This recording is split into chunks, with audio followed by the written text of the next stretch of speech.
Bonjour, il y a quelque temps, j'ai partagé avec vous une série sur les amitiés et j'ai parlé de ces amis de cœur que Dieu nous donne, ces amis vraiment avec lesquels on peut passer du temps et ces amis qu'on aime, on aime passer du temps avec eux, on aime être avec eux, on aime partager des choses avec eux et avec eux, on peut tout dire. Il n'y a rien de caché, on est prêt à tout partager, à partager aussi non seulement nos victoires mais aussi nos faiblesses. Et cette semaine, on parle de ce Saint-Esprit qui veut devenir notre meilleur ami. Le Saint-Esprit est réel, il est vivant. Il veut qu'on puisse vivre avec lui, qu'on puisse communiquer avec lui, qu'on puisse lui parler, l'écouter, l'entendre. Jean-Luc Traxel, notre invité aujourd'hui, cette semaine, partageait comment on peut aussi même aller se promener ou partir en vacances avec le Saint-Esprit.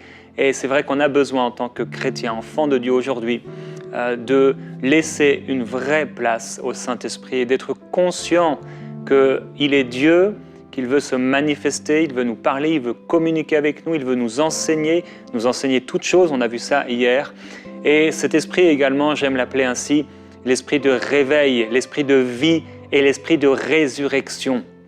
Et je ne sais pas où tu en es avec le Seigneur, je ne sais pas si tu es en feu pour Dieu, mais il fait de ses anges des vents, mais de ses serviteurs des flammes de feu. Dieu veut faire de toi, au milieu de cette génération perdue, une flamme de feu. Merci Seigneur pour le mariage, merci Seigneur pour les enfants, merci Seigneur pour les biens de ce monde, pour les choses qu'il peut nous donner, pour les amis qu'il peut nous donner. Mais il n'y a rien de plus glorieux que de vivre pour lui et de pouvoir être un feu au milieu de cette génération perdue. Le Saint-Esprit veut t'utiliser, le Saint-Esprit veut passer à travers toi pour manifester la gloire et le feu de Dieu. Et nous prions aujourd'hui, et je veux t'encourager mon frère, ma sœur, à ouvrir ton cœur maintenant alors qu'on va recevoir la parole de Dieu en disant « Mais Saint-Esprit, viens avec ton feu, viens feu de Dieu ». Et consume en moi tout ce qui n'est pas à ta gloire et remplis-moi d'un feu nouveau pour proclamer ta parole et voir les choses extraordinaires dont Jésus a parlé, les choses que j'allais faire comme lui et de plus grandes encore. Je prie que ce soit notre partage au nom du Seigneur, alors qu'on va écouter maintenant la parole de Dieu. Merci beaucoup Jérémie, c'est toujours un privilège pour moi de pouvoir partager de mon meilleur ami, le Saint-Esprit.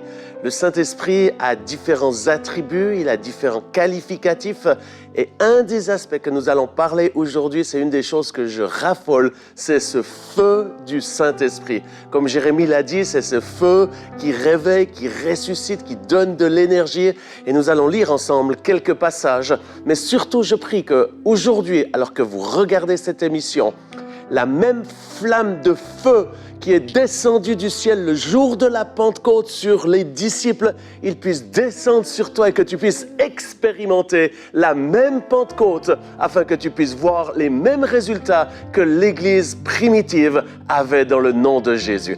Alors, allons dans la parole de Dieu et regardons ce que Matthieu, au chapitre 3, versets 11 et 12, nous dit.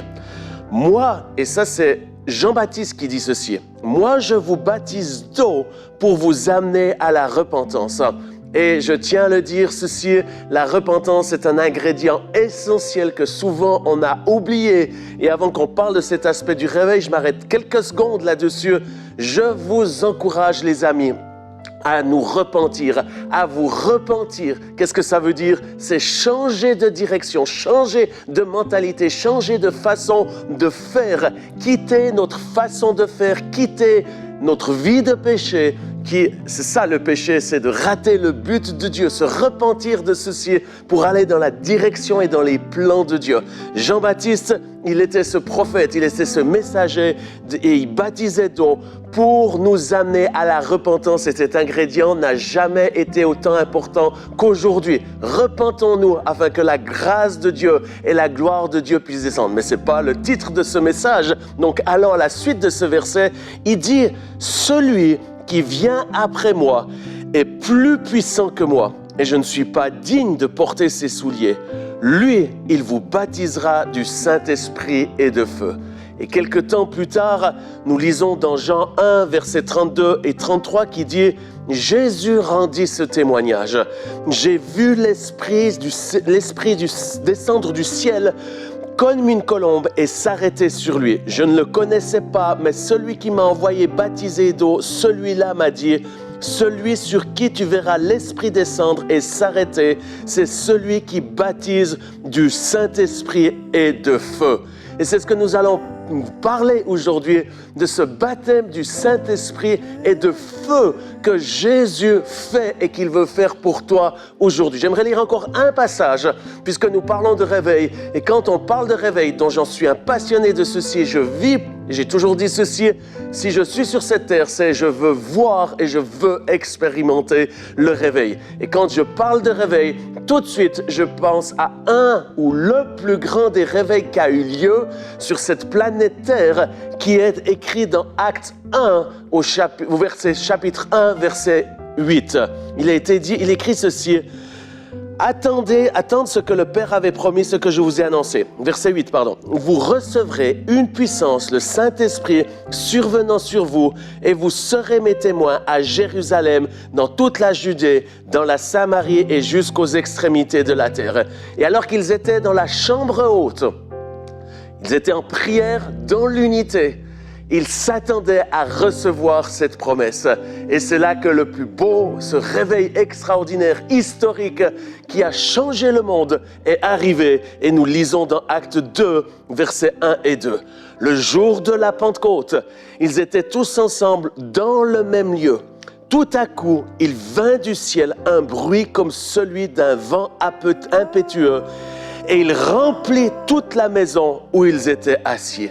Chers amis, ce réveil, cette effusion du Saint-Esprit, elle est venue pas juste avec une petite douceur, avec une petite caresse pour dire aux disciples, vous êtes des bons disciples, allez seulement, restez tranquilles, faites pas trop de bruit. Non, le Saint-Esprit est venu le jour de la Pentecôte comme un vent puissant, un vent violent qui est descendu sur ces 120 disciples qui étaient dans la chambre haute.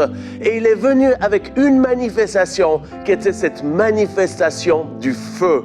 Le feu est l'ingrédient essentiel pour une vie de chrétien qui est passionné, un chrétien qui aime Dieu et un chrétien qui veut être utilisé par Dieu.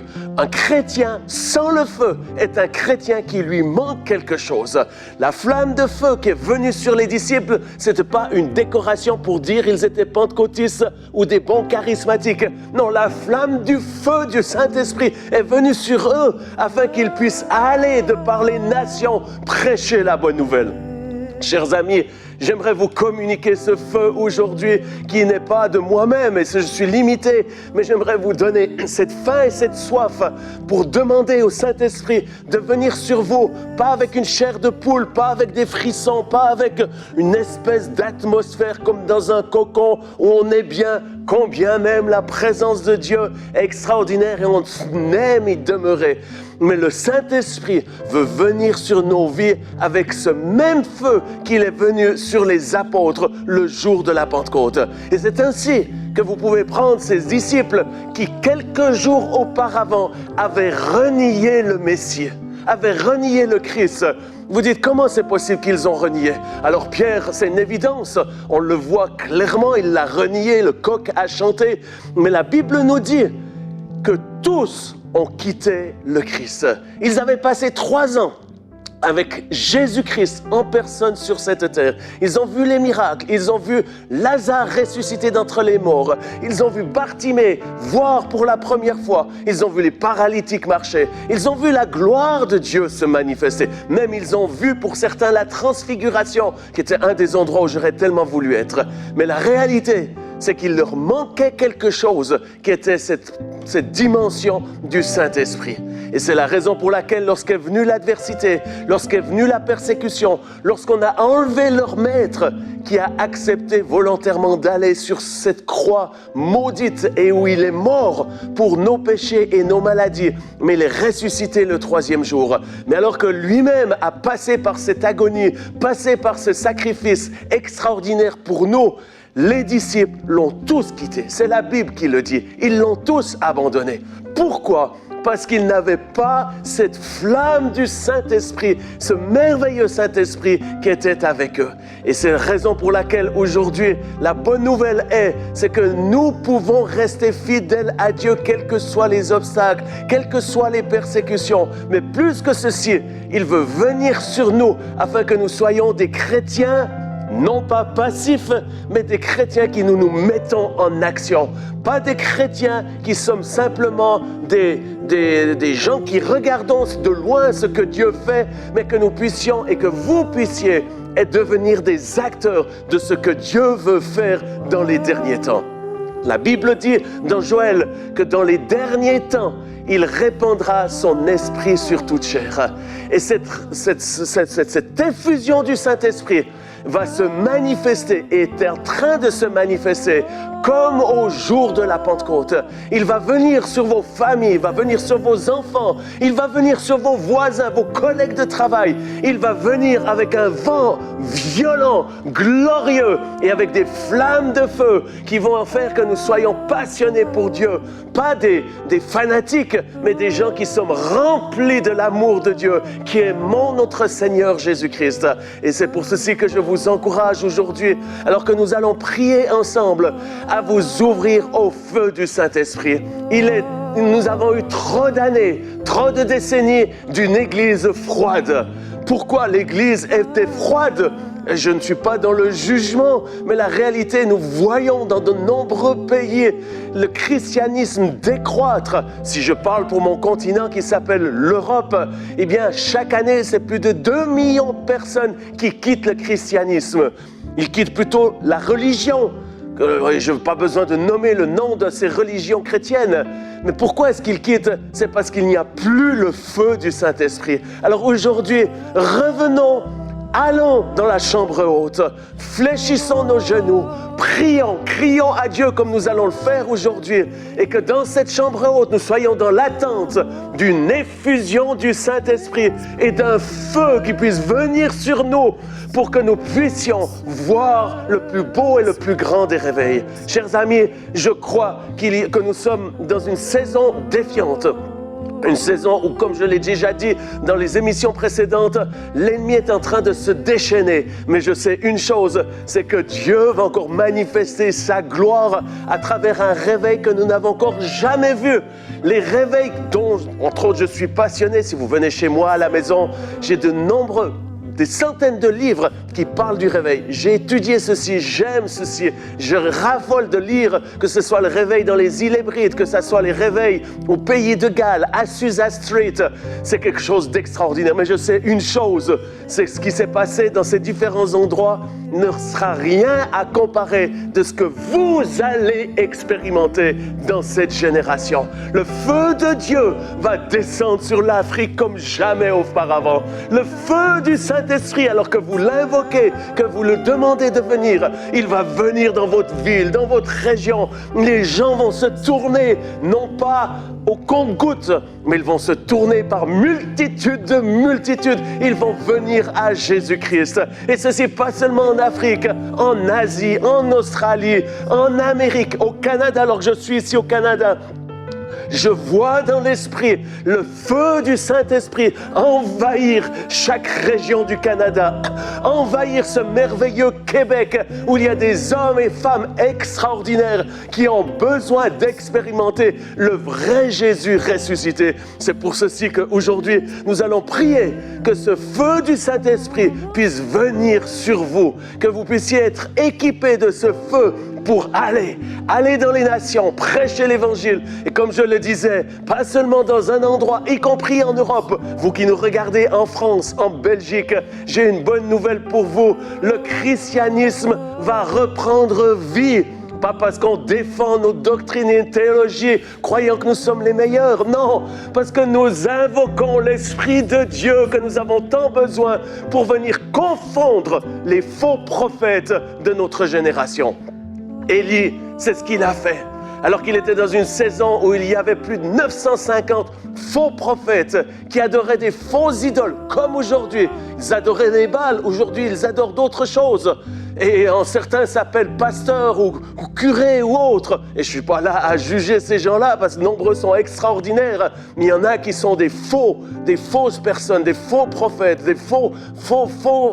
des gens qui ne sont pas dans le plan de Dieu parce qu'ils sont attachés à des fausses idoles. Et Élie a dit, eh bien, je vous donne rendez-vous sur la montagne et nous allons invoquer notre Dieu. Et le Dieu qui répondra par le feu est le vrai Dieu. Eh bien, j'ai une bonne nouvelle, chers amis. Le Dieu des dieux, le Dieu créateur, le Dieu qui t'aime, il va répondre dans ta vie par le feu si tu te laisses être comme un sacrifice. Tu permets à ta vie d'être cet autel où il va venir avec son feu. Et c'est ce feu qui va prouver à ta famille, c'est ce feu qui va prouver à tes voisins, à ta connaissance, aux gens de ton pays. C'est ce feu qui va prouver qu'il y a un seul Dieu qui n'a point changé, qui est le même hier, aujourd'hui et pour toujours. Alors, prions aujourd'hui pour ceci. Allons ensemble, alors que nous sommes dans cette émission, dans cette chambre haute, nous attendons que le feu du Saint-Esprit puisse venir sur nos vies d'une façon nouvelle. Au nom de Jésus, Amen. Nous avons soif de plus. Souffle de Dieu, nous t'attendons.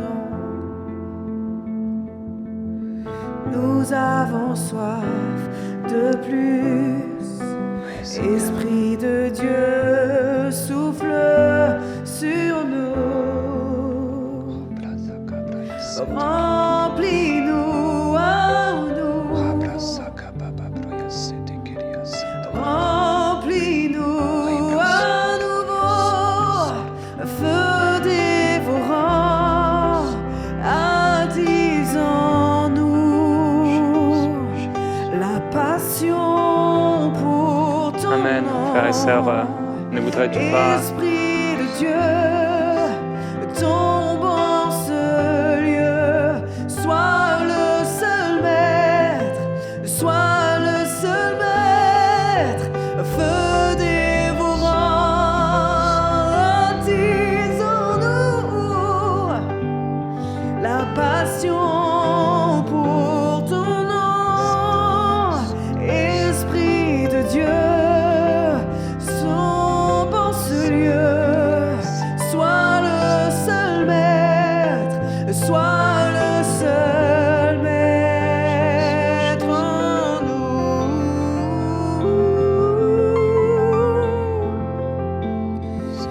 Viens comme un vent violent, nous revêtir de ta puissance. Délivre les captifs, libère-nous pour te louer. Seigneur, envoie ta gloire. Seigneur, envoie ta gloire. Feu dévorant, attisons-nous. La passion pour ton nom. Esprit de Dieu, tombe en ce lieu. Sois le seul maître, sois le seul maître en nous. Merci Seigneur. Alléluia. Merci Saint-Esprit. Merci Seigneur. Alléluia. Je n'ai jamais vu quelqu'un recevoir le feu du Saint-Esprit en se présentant devant Dieu avec une attitude fière, comme s'il méritait quelque chose, comme s'il savait même le chemin, qu'il connaissait le chemin précis pour recevoir ce feu. Mais souvent, pour ne pas dire toujours, des hommes et des femmes avec comme l'esprit brisé, contrit, d'humilité, réalisant la dépendance et le besoin profond d'être envahi par le Saint-Esprit. et le feu du Saint-Esprit. Nous ne pouvons pas nous présenter devant lui avec arrogance. Tu ne peux pas te présenter devant lui avec arrogance, comme si tu étais un, entre guillemets, assez bon chrétien ou que tu méritais. C'est juste sa grâce. Et aujourd'hui, Seigneur, on se présente devant toi encore avec humilité. On a tellement besoin de ce feu. On a tellement besoin de ce feu glorieux, ce feu de la passion, ce feu de la Pentecôte, ce feu de la chambre haute, ce feu du Saint-Esprit, ce feu qui ressuscite les choses que tu as mises en nous et parfois qu'on laisse comme mortes. Et tu déclares dans ta parole, non, la jeune fille n'est pas morte, mais elle dort. Seigneur, nous appelons le feu du Saint-Esprit là où il y avait la mort. Nous appelons le feu et la puissance de résurrection dans le tombeau de Lazare. Là où il y a des Lazare, Seigneur, là où il y a des jeunes filles mortes spirituellement, dans l'esprit, ils ont perdu le feu du Saint-Esprit, elles ont perdu le feu du premier amour, et nous appelons la vie de Dieu, le feu du Saint-Esprit, l'esprit de résurrection et de vie, à ressusciter ces esprits morts. Il y a un frère qui doit se réveiller maintenant au nom de Jésus-Christ, parce qu'il est en train de sombrer comme dans un cercueil. Il y a une sœur qui ne vit plus, qui ne goûte plus à la présence du Saint-Esprit, qui doit être réveillée maintenant. Et Père, je prie pour elle, je prie pour lui, l'esprit de vie, l'esprit de résurrection, que le feu du Saint-Esprit l'envahisse maintenant. Oui, j'entends une femme pousser un cri de délivrance maintenant, un cri de libération. Feu de Dieu, envahis-le. Feu de Dieu, envahis-la et remplis-la. Oh Dieu, l'esprit religieux qui s'était emparé d'elle, emparé de lui, qu'il soit chassé à tout jamais. Amen. Amen. Oh feu de Dieu, remplis-la du Saint-Esprit. Père, nous appelons la vie sur les Lazare morts. Nous appelons la vie dans le tombeau. Seigneur, que ton sein ne puisse pas voir la corruption, que tes enfants ne puissent pas voir la corruption, mais qu'ils soient libérés, Seigneur, par le feu, visités par le feu, remplis par le feu du Saint-Esprit, impactés par le feu du Saint-Esprit. Père, il y a tant de chrétiens, tant de tes enfants qui ne peuvent pas dire avoir rencontré le feu. Oh Seigneur, tant de personnes qui ont voulu être remplies du Saint-Esprit et ils ont imaginé que c'était juste parler en langue. Il y a tellement plus, il y a tellement plus. Père, nous prions pour le feu du Saint-Esprit pour l'Église de Dieu, le feu du Saint-Esprit pour la francophonie, le feu du Saint-Esprit pour les pays francophones. Père, nous appelons le feu du Saint-Esprit dans nos régions, le feu du Saint-Esprit sur nos vies, le feu du Saint-Esprit sur nos églises, le feu du Saint-Esprit sur tous ceux qui prêchent ta parole. Oh, que la gloire et le feu du Saint-Esprit soit notre partage. Ribro mai breka bra paya sotolobo, ribri pai kalabai breka bro sotolo fai brika babrondai, ribri pai bra sokolo bro pei kele mai bra soto. Mon frère, ma soeur, invite le feu, invite le feu. C'est vrai que le feu consumera tout, le feu ne laissera pas de place à la chair. Invite le feu, n'aie pas peur du prix à payer. Oh, le feu de ta gloire, nous t'invitons, feu de Dieu, à nous remplir, à déborder. Gloire de Dieu. Alléluia, alléluia, alléluia. Alléluia. Porra bataka sarabaraya sada. Diribiria socorrobaraya sarabaraya sarabaraya sarabaraya sorobaraya. Malta karabaraya sada. Père, tu dis que si nous te demandons le Saint-Esprit, tu vas le donner. Eh bien, j'aimerais te demander, Seigneur, pour tous ceux qui nous regardent, que tu puisses aujourd'hui les baptiser de ton Saint-Esprit et de ton feu. Seigneur, j'aimerais faire cette simple prière comme mes parents l'ont fait alors que j'avais 6 ans. Oui. Il n'y avait pas une atmosphère spéciale, j'étais juste là, ouvert à recevoir ce feu de Dieu. Et tu es venu sur moi avec des milliers de volts du ciel, de la puissance, mais également ce feu qui depuis ce moment-là, j'étais en feu pour toi et j'ai pu parcourir le monde comme je le suis aujourd'hui, Seigneur. Eh bien, je te demande, dans la simplicité, j'aimerais vous encourager, chers amis, à faire cette même prière que mes parents ont fait pour moi alors que j'étais seulement enfant. Faites-le pour vos enfants.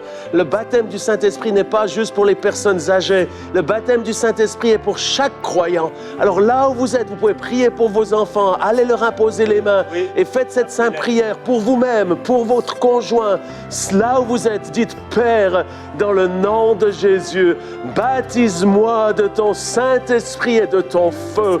Et alors que vous faites ceci, il est en train de venir maintenant sur vous, dans le nom de Jésus. Recevez maintenant ce baptême du Saint-Esprit. Soyez immergés dans le Saint-Esprit, qui n'est pas de l'eau froide, mais qui est une rivière de feu. Et où vous allez sortir ces messagers de feu pour amener l'Évangile à cette génération, dans le nom de Jésus-Christ. Oh Marta Paka Sarabate Kesende. Alléluia, alléluia. Molte prete che sende, molta prata casondo, Oui. malto broto Alléluia. cosende. Amenez vos enfants avec vous là où vous êtes. Gise che Amenez vos reberia enfants. sanda. S'ils ne sont pas avec vous, vous pouvez les regarder ce moment un peu plus tard Malto et apporter vos proto enfants. Et cosonda. maintenant, alors que tu entends ma voix, Alléluia. quel que soit ton âge, peut-être ta maman est là, tes parents peut-être. Molto Et je veux t'inviter à regarder à Jésus. Maintenant, ferme tes yeux et regarde à Jésus. Et lève tes mains vers le Seigneur, comme si tu allais recevoir un grand cadeau. Saint-Esprit, remplis. Alléluia. J'aimerais, Jean-Luc, que tu puisses prier pour tous ces enfants qui sont maintenant les mains vers le Seigneur. Alléluia. La puissance de feu, Alléluia. cette génération a besoin d'enfants remplis du Saint-Esprit. Alléluia. Utilise, Seigneur, ces jeunes. Je pense à tous ces enfants, spécialement aussi à la génération Z, qui sont majoritaires aujourd'hui sur cette terre, bien qu'ils puissent expérimenter un vrai baptême de ton Saint-Esprit. Viens d'une façon surnaturelle maintenant sur chacun, même les bébés. Oui. Oh, remplis de ton esprit comme au temps des réveils. Nous avons commencé à prophétiser. Bien, je te demande de venir sur ces enfants, ces bébés, sur ces adolescents. Oh, viens sur eux d'une façon surnaturelle et qu'ils puissent être remplis du Saint-Esprit et recevoir ce langage de Dieu qui est ce don de parler en langue maintenant. Dans le nom de Jésus-Christ, qu'ils puissent être envahis de cette présence, de cette gloire de Dieu. Et si vous êtes là, simplement ouvrez votre bouche et commencez à sortir des sons, des voyelles, des consonnes. Dieu ne va pas vous violer, vous forcer. Mais si vous décidez d'ouvrir votre bouche, il y a quelque chose de surnaturel qui va sortir et c'est la gloire de Dieu, des choses extraordinaires. Alors simplement là où vous êtes, que vous soyez enfant ou plus âgé, ouvrez votre bouche, recevez maintenant ce baptême du Saint-Esprit avec le parler en langue. Au nom de Jésus-Christ, accompagné des autres dons, le don de prophétiser, le don de guérir les malades, le don de chasser ces démons et de faire des miracles, le don du discernement des esprits, c'est ça que je voulais dire. Dans le nom de Jésus-Christ, le don d'interpréter les langues, recevez ceci au nom de Jésus-Christ, maintenant. Merci. Alléluia. Merci Saint-Esprit. Merci Saint-Esprit pour le feu. Père, je prie encore dans les dernières secondes qui nous restent, le feu du Saint-Esprit sur ces enfants. Alléluia. Le feu et la gloire de Dieu sur eux, alors qu'ils entendent toutes sortes de choses contraires à ta parole, qui sont environnés, Seigneur, de toutes sortes de choses, des choses qu'ils voient. Au nom de Jésus, qu'ils soient consacrés pour toi, consacrés par le feu, consacre-les par le feu, au nom de Jésus. Enfants, sois remplis du Saint-Esprit, que le feu de Dieu descende sur toi. Tu appartiens au Seigneur et tu le serviras. Le monde ne t'aura pas. Au nom de Jésus, tu n'appartiens pas à Satan, tu appartiens à Dieu, ton Père, et il te remplit du Saint-Esprit maintenant. Il te consacre pour lui. Au nom du Seigneur, tu le serviras. Au nom de Jésus-Christ, tu lui appartiens. Tu vivras pour lui. Tu es consacré par le feu. Merci Seigneur Jésus-Christ. Nous t'adorons Seigneur. Nous te glorifions. Gloire à Jésus-Christ. Merci. Merci Seigneur. Et merci beaucoup Jean-Luc d'avoir été là toute cette semaine. C'est vraiment une grâce, un privilège. Tu seras encore avec nous pour quelques émissions dans quelques semaines. On va parler encore du Saint-Esprit, se mouvoir dans l'esprit, dans le naturel à la fois. Merci beaucoup. Jean-Luc. Merci Je te bénis. beaucoup d'avoir eu l'occasion et l'honneur de partager ceci et de vivre avec vous. Je vous aime beaucoup, j'aime beaucoup ce ministère, pas justement vous êtes passionnez et vous aimez le Saint-Esprit. Que Dieu vous bénisse. Amen. Merci. À bientôt.